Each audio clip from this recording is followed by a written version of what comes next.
Darius Carter had done everything right.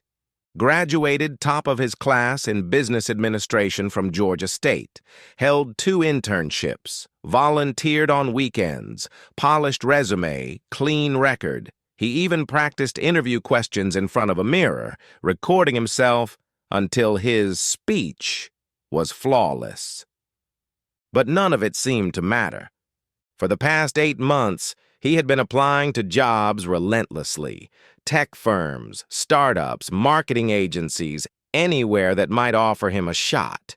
He got callbacks. He showed up in a pressed shirt and clean shoes.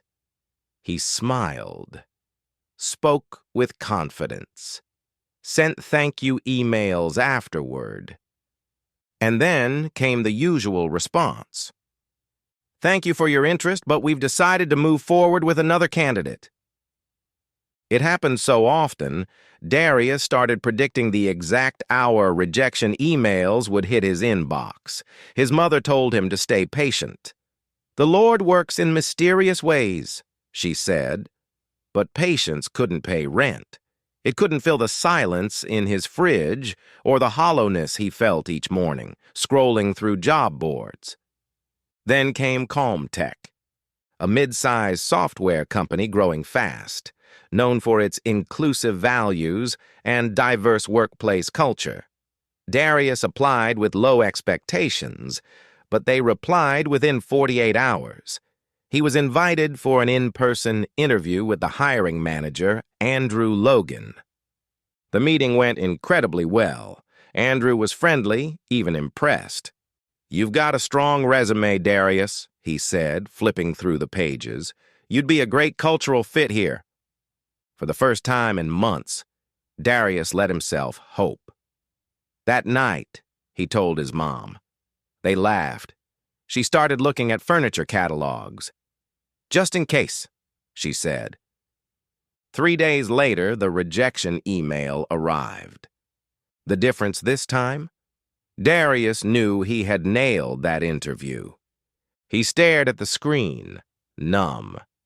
2 weeks later, life hit again. It was a rainy Wednesday. Darius went to the corner store near his apartment in Decatur to grab some bread, eggs, and instant coffee. As he picked up a bottle of water from the fridge, a chocolate bar dropped from the shelf next to him. He picked it up, placed it back, and walked to the counter. The cashier, a middle-aged white woman with a cold stare, looked at him suspiciously. "You didn't pay for that candy bar," she said. Darius blinked. "What?" "I saw you put it in your pocket." "What are you talking about?" "I didn't take anything." She crossed her arms. "Security saw it too." Moments later, a store security guard appeared. He asked Darius to step aside while they reviewed the footage. Customers began whispering. Someone pulled out a phone. The moment felt heavy, familiar. Darius tried to explain. "Check the footage, please." The video showed a black man wearing a hoodie placing a candy bar into his pocket and walking away. The problem? It wasn't Darius. The build was different. The hoodie was a different color. But the cashier insisted. "That's you." Police were called. Darius was arrested for shoplifting, handcuffed, tossed in the back of a squad car like trash. He was released hours later when the footage was reviewed more carefully and proven inconclusive. No charges were filed, but the damage was done. A photo of him being arrested circulated online. A neighborhood Facebook group labeled him a known thief. He felt humiliated, violated, and worst of all, completely powerless. A few days later, his friend Marcus texted him, "Yo, guess who just started working at CalmTech?" Darius didn't respond. Ethan Tiller. That dude barely graduated. Remember him from high school? Darius's stomach dropped. He looked him up. Ethan's LinkedIn showed marketing associate at CalmTech. Same position Darius had applied for, hired days after his rejection. Darius scrolled through Ethan's profile. Mediocre grades, no internships, no community work. But he was white and smiling in a crisp polo shirt in his profile photo. Then he noticed something odd. Ethan had commented on a post from someone named Margaret Tiller. Her profile read, "Store manager, Decatur Market," the same store where Darius had been falsely accused. He kept digging. Margaret was Ethan's mother. It all made sense now. They never intended to hire Darius. Ethan was already picked.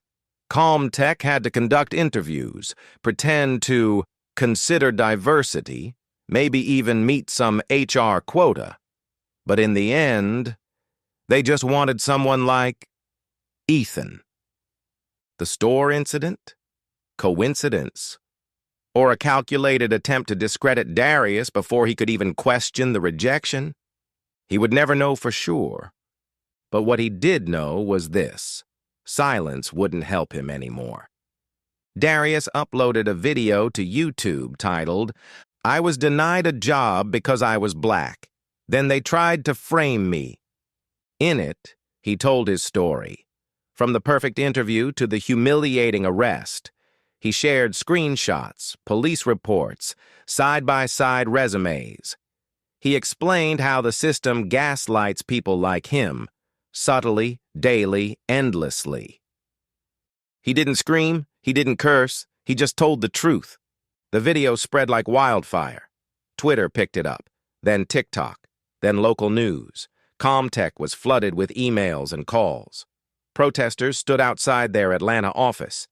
The company released a statement, "We are reviewing our hiring processes and will take appropriate action pending investigation." A week later, Ethan's profile disappeared from LinkedIn. Margaret's store was under new management. Darius received interview requests from companies that claimed to value voices like his, but he wasn't in a rush. He wanted to think, to breathe. Weeks passed. One night, his phone buzzed. A hiring director from a firm in New York had seen the video. She said it moved her. Said they needed someone like him, not for diversity points, but for leadership. She offered him a position, a real one, full-time, fully remote, 6 figures. Darius paused for a moment. Then he smiled. This time he didn't need a mirror to practice. He already knew who he was.